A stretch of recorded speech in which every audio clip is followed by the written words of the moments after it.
sa bayang Binangonan sa lalawigan ng Rizal, kung saan ang hangin ay may dalang alat. Mula sa Laguna de Bay at ang mga ilog ay tila may sariling bulong sa gabi.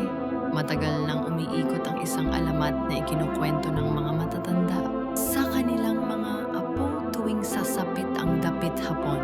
Ito ang kwento ng isang babaeng diwata na nagngangalang Marcelita.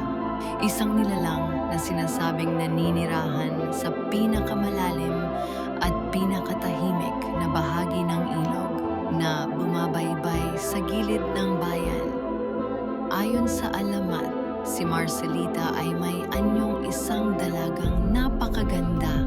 May mahabang buhok na kasing itim ng gabi at mga matang kumikislap na parang sinag ng buwan sa ibabaw ng tubig. Sa unang tingin, wala kang makikitang bakas ng panganib sa kanyang anyo, bagkus may kakaibang kapanatagan na tila hinihila ang damdamin. Ang mangunguha ng mga bata na napapadpad sa tabing ilog. Sinasabing kapag may batang naglaro ng mag-isa, lalo na yaong pasaway, at hindi sumusunod sa magulang, maririnig nila ang isang malambing na tinig na tumatawag mula sa tubig. Akala ng batay ina or kaibigan ang tumatawag, kaya sila'y lalapit. Hindi alam na si Marcelita na pala ang umaakit sa kanila. Sa sandaling tumuntong ang kanilang paa sa tubig, dahan-dahan silang lulubog. Hindi sa pamamagitan ng dahas, kundi sa pamamagitan ng isang mahikang tila yakap ng ilog mismo. Ayon pa sa mga kwento, hindi raw laging masama si Marcelita. At dito, lalong nagiging komplikado ang alamat na bumabalot sa kanyang pangalan. May mga nagsasabing isa siyang diwata ng kalikasan na noon ay tagapangalaga ng ilog, tagapag-ingat ng balanse sa pagitan ng tao at ng tubig. Noong unang panahon, ang ilog sa Binangonan ay malinaw at masagana. Hitik sa isda at buhay, at ang mga tao'y may paggalang dito. Ngunit habang lumilipas ang mga taon, dumami ang mga nagtatapon ng basura, pumuputol ng mga punong kahoy sa pampang at ginagawang tapunan ng dumi ang ilog. Sa alamat, dito raw nagsimulang magbago si Marcelita.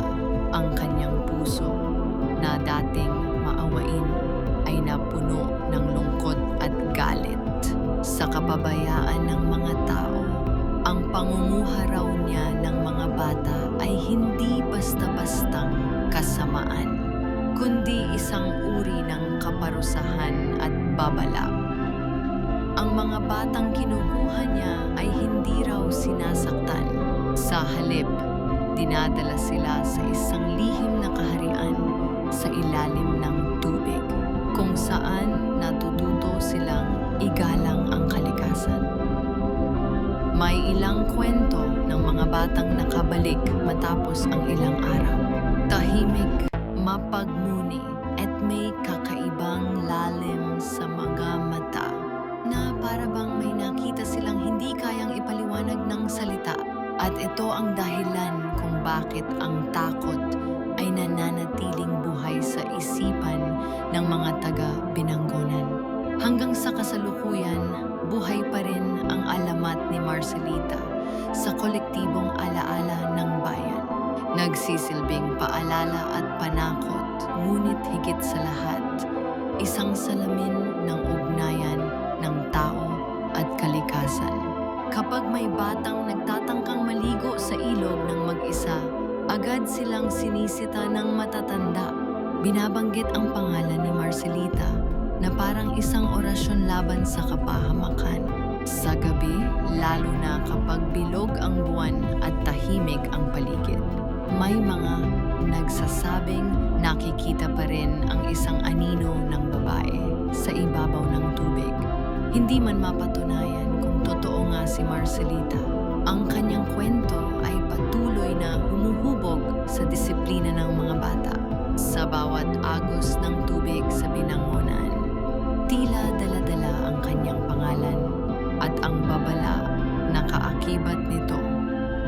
Ang kalikasan ay may sariling espiritu at kapag ito'y patuloy na inabuso at pinaliwala, maaring magpakita ang mga diwata, hindi bilang tagapangalaga, kundi bilang tagasingil